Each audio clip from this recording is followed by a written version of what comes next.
And we have even more breaking news now, this time in the Russia investigation. CNN is just now learning President Trump's legal team is preparing answers to written questions from special counsel Robert Mueller, according to sources familiar with the matter.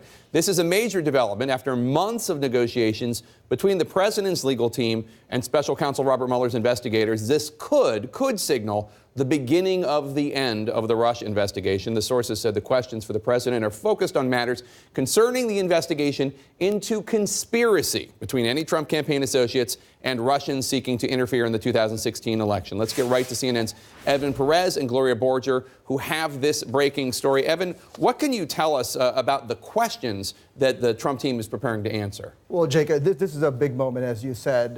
These questions that they've now received from the special counsel have to do with matters before the Trump inauguration. And this is a moment, obviously, that's been in the making for about 10 months, almost 10 months of negotiations between the special counsel's office and the Trump legal team. And so, as you said, these are questions that are focused on the collusion, the big collusion question, whether or not there was anybody inside or associated with the Trump campaign who was working or talking to or sharing information with the Russians in their attempt to influence the 2016 election.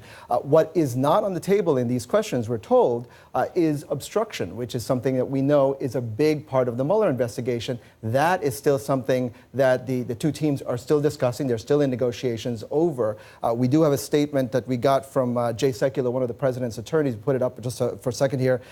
We are in continuing discussions with the special counsel, and we do not comment on those discussions. Again, that's Jay Sekulow, the president's attorney. Again, this is the first round, what we expect of these questions, and we expect that there could be additional. Is there anything, Gloria, that might prevent President Trump and his team from refusing to answer these questions? In other words, do they have to answer them? They don't have to, but then they could be facing a subpoena. So I think they'd rather answer these questions. And the fact that they're allowed to answer them in writing is kind of a big moment for them, because early on, it was all about the president. We need to have him testify. And as Evan says, he may still have to testify about obstruction because the Mueller team may want to know about intent, and only the president can answer what was in his mind when he fired James Comey.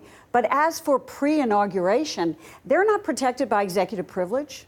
So they know, I think, that they have to provide answers to these questions. And if you were the president's lawyers, would you rather do it, or would you rather have Donald Trump sit down and do it? And Gloria, should we surmise from this that the public will pretty soon, being a relative term, of course, pretty soon know what Robert Mueller's conclusions are? The fact that they're getting, I mean, usually when there's an investigation, somebody like President Trump would be the last person that you would interview. Right. I think we can surmise. I don't know what pretty soon is, obviously after the election. And I think we can assume that Mueller's team has been writing a report all along. I mean, it's not like they're going to pull an all-nighter and do a report right after the election. So I think they've been gathering their conclusions all along. And this argument has been going on, as Evan says, for almost a year.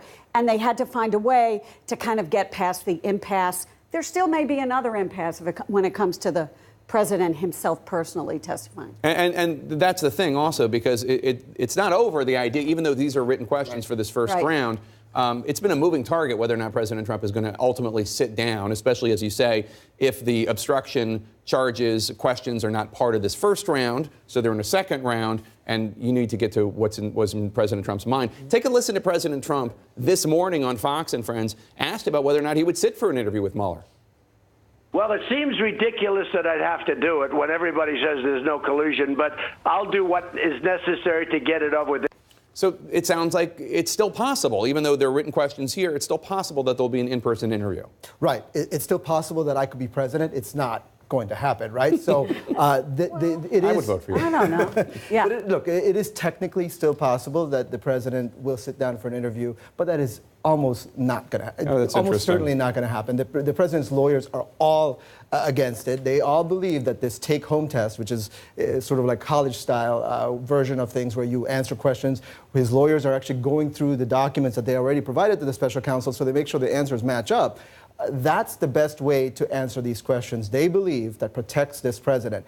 If he sits down, they believe that that would be a very bad course. But it's a take-home test. They're answering for the president. Right. So they're doing the work on this from documents they've already presented to the special counsel. So. But you seem skeptical that the president will ever sit down with Mueller, especially with these written questions happening. Does that mean a subpoena to force him to comply with an in-person interview is off the table? I think it's not off the table, but I do think that the president's lawyers believe that this puts them in the best legal position. We've written about this a thousand times, that they believe this will protect the president if that comes to pass. They believe they can defend him if they can show that they've answered every question that Mueller has up to a certain point, and then they can fight it out in court if it comes to that. They believe that doing it this way, answering these questions in written form, will then put them in a place where they can say, look, we've given you everything you possibly can. Now you're crossing a line into executive privilege and interfering with the president's duties under Article 2 of the Constitution, and let's fight it out. And Gloria, the president says no collusion. Everybody says there is no collusion. The truth of the matter is,